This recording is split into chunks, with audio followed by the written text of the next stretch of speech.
Thank you, Richard. Thank you, Maud, for inviting me here and for being Maud and creating this incredible space. It's been so wonderful to hear each and every one of these speakers. I'm so honored to be sharing this platform with you. I'm so excited to be playing Massey Hall. I mean, I know that this, this has all kinds of historical resonances for people, but for me, it's just the place where I've seen all my favorite bands. So I'm a little, this is, as far as I'm concerned, the only good thing that has come out of the security crackdown in Toronto is that we got upgraded to Massey Hall.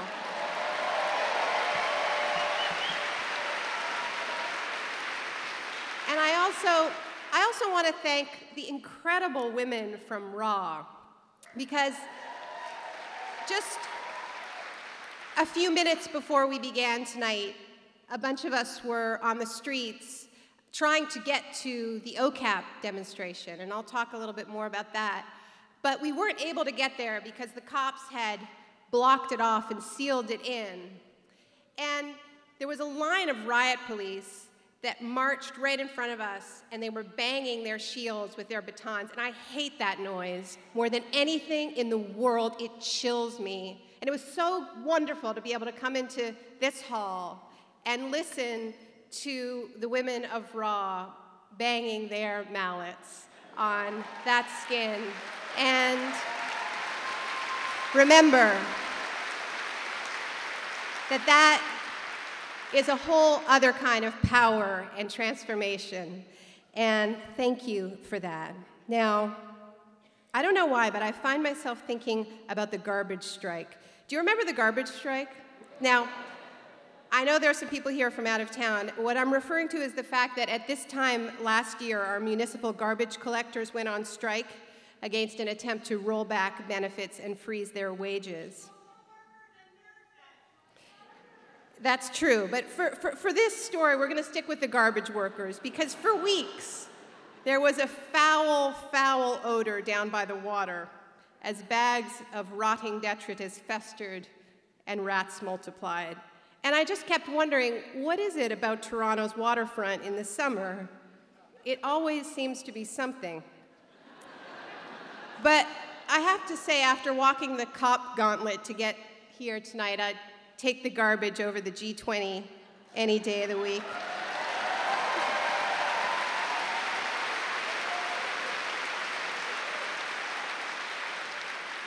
There's not much scarier in the world than having to watch Stephen Harper lecture the governments of the world about how they should be running their countries, because I don't really fully understand why Stephen Harper has the right to run this country, considering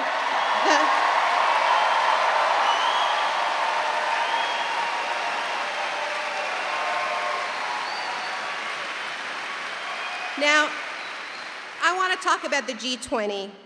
I want to talk about the G20 genesis, because it's pretty mysterious. You know, it sort of seemed to come out of nowhere. What is this body that has descended on our city? And I think a lot of Canadians are frankly ambivalent about it, because it sounds internationalist and multilateral, and we like that. You know, we consider ourselves multilateralists, and we're proud of our tradition supporting the United Nations, helping to draft the UN Declaration on Human Rights, and Pearson's championing of the 0.7 target for foreign aid, which we have systematically refused to meet every year since.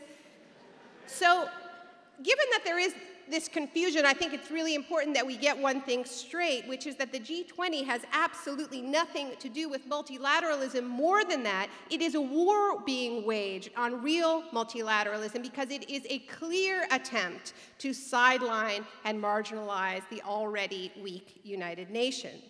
Now, this government of ours doesn't like forums where it can be outvoted by poor countries. That's why they're constantly walking out of forums like the General Assembly and boycotting the UN Conference on Racism, because they don't like real democracy. The idea of the G20 was to include a few developing countries into the club, but not so many that Western states would actually get outvoted, as they so frequently do at the UN, and only invite the friendly ones.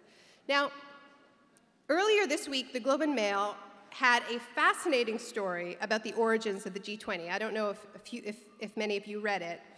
But it was really revealing. It was like this insider history of how it all came to be. And it turns out it all came out of a meeting in 1999 between Paul Martin, then Canada's finance minister, and Larry Summers, then Bill Clinton's nominee for Treasury Secretary.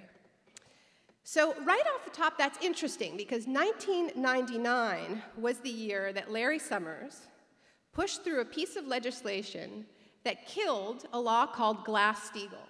And that law was what prevented investment banks from merging with commercial banks.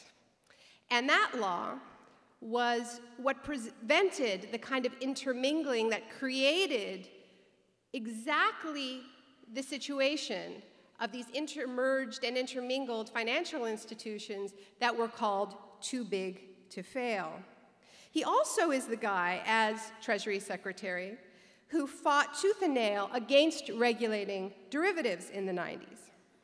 So in other words, the G20, ostensibly born to prevent economic crisis, as we've been told, was actually created by the individual who arguably is most responsible for creating the conditions of the current global economic crisis. So that's a little bit interesting about who created the G20, but even more interesting is how the G20 was created. Now, according to this account, the first of its kind, it all came down to Paul, Larry, and a manila envelope. Now, I found this so fascinating, such a fascinating window into how the world actually works, that I'm going to have to read to you at length from the Globe and Mail article in case you missed it. Here goes. With the manila envelope in hand, the two began jotting down countries. China, India, Brazil, Mexico, these were obvious choices, so was South Africa. I felt very strongly that it had to be the regional powers, recalled Mr. Martin. Larry felt that, and then he also had geopolitical concerns. I'd like to say we sat down and ran the numbers on whose GDP was bigger, but we didn't. Thailand was the nexus of the Asian banking crisis, but Indonesia was more influential in the region. Indonesia in, Thailand out. Chile was tempting because it was democratic and well-run, but Argentina was a bigger player. Argentina got the seat. Saudi Arabia was strategically important and a good friend of the United States. The Saudis would get an invite. So it went until they had compiled a working list of roughly 20 countries, literally a back-of-the-envelope blueprint for what would become the most powerful forum on economic and political matters in the world, the G20. We often hear, that's the end of the quote, guys.